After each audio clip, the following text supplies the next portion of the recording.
નમસ્કાર સાથીઓ, જય કિસાન।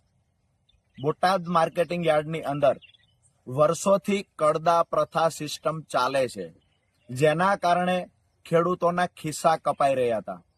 અસંખ્ય ખેડૂતોની અમને ફરિયાદ મળી, જેના કારણે અમે ગઈ 10/10/2025ના રોજ બોટાદ માર્કેટિંગ યાર્ડ ખાતે આ કડદા પ્રથા બંધ કરી ખેડૂતોને જે લૂંટવામાં આવી રહ્યા છે એ સિસ્ટમ બંધ કરવા માટેથી મોટી સંખ્યામાં ખેડૂતોને સાથે લઈ રજૂઆત કરવા પહોંચેલા। અમારી રજૂઆતને સાંભળ્યા પછી પણ એકદમ વ્યાજબી રજૂઆત હોવા છતાં પણ કડદા પ્રથા બંધ થશે આવી અમને લેખિત બાંહેધરી ન મળી। ક્યાંક ને ક્યાંક શાંતિપ્રિય રીતે ગાંધી ચિંધ્યા માર્ગે અમે નક્કી કર્યું કે જ્યાં સુધી લેખિત બાંહેધરી નથી મળતી ત્યાં સુધી માર્કેટિંગ યાર્ડમાં ખેડૂતો શાંતિથી ધરણા કરશે। મોડી રાત્રે પોલીસ આવે છે, લાઠીચાર્જ કરે છે, અમને ઉઠાવી જાય છે। અમને કહેવામાં આવે છે કે માર્કેટિંગ યાર્ડમાં તમારે લોકોએ બેસવાનું નથી। અમે નક્કી કર્યું કે માર્કેટિંગ યાર્ડમાં બેસવા નથી દેતા, કડદા પ્રથા બંધ થશે એની લેખિત બાંહેધરી નથી આપતા, તો અમે બાજુનું ગામ હળદળ છે ત્યાં ખેડૂત પંચાયત બોલાવીશું।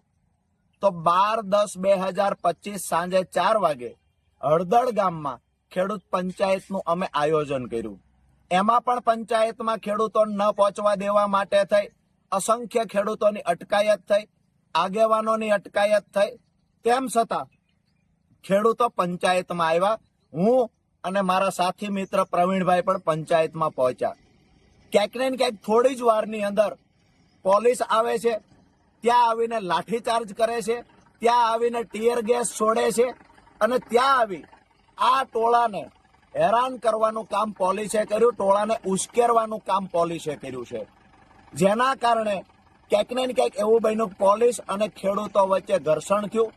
એ ઘર્ષણના કારણે ક્યાંક ને ક્યાંક બંને તરફ થોડા લોકો ઈજાગ્રસ્ત થયા, પરંતુ પોલીસે ખેડૂતો પર ગંભીર ગુનાઓ દાખલ કર્યા, અસંખ્ય ખેડૂતો પર લાઠી વરસાવી, નિર્દોષ ખેડૂતોને મારવામાં આવ્યો, ખેડૂતોના ઘરમાં તોડફોડ કરવામાં આવી, ખેડૂતોના વાહનોમાં તોડફોડ કરવામાં આવી।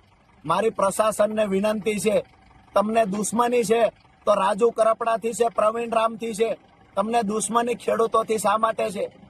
તમામ ખેડૂતોને ટૂંક સમયમાં છોડી દેવામાં આવે। હું અને પ્રવીણભાઈ રામ આવતી 16 તારીખ એટલે કે પરમ દિવસ અમદાવાદ પાર્ટી કાર્યાલય ખાતે બપોરે 11 કલાકે અનશન પર બેસવાના છીએ।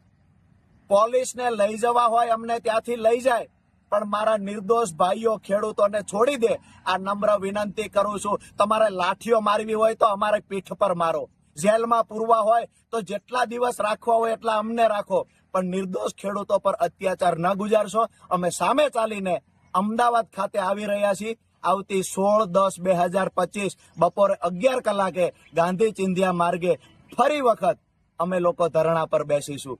જય કિસાન। સાથે જ તમામ સાથીઓને એક સંદેશ આપવાનો કે અમે લોકો જેલમાં ગયા પછી પોલીસ અત્યાચાર કરવો હોય એટલો કરી લે, અમારા ખેડૂત પરિવારોને બચાવવા માટે તમામ અત્યાચારોમાંથી પસાર થશું, પણ આવતી 31 તારીખે ગુજરાતના કોઈ પણ જિલ્લામાં કિસાન મહાપંચાયતનું આયોજન થાય, માન્ય અરવિંદ કેજરીવાલજી એમાં આવતા હોય તો તમામ ખેડૂતોનું વિનંતી કરું છું કે હું તો ભલે જેલમાં હશું, પણ તમારે લોકોએ ખેડૂત પંચાયતની અંદર ખેડૂતોની તાકાત શું છે એ બતાવવાની છે। જય કિસાન। આપનો ભાઈ રાજુ કરપડા।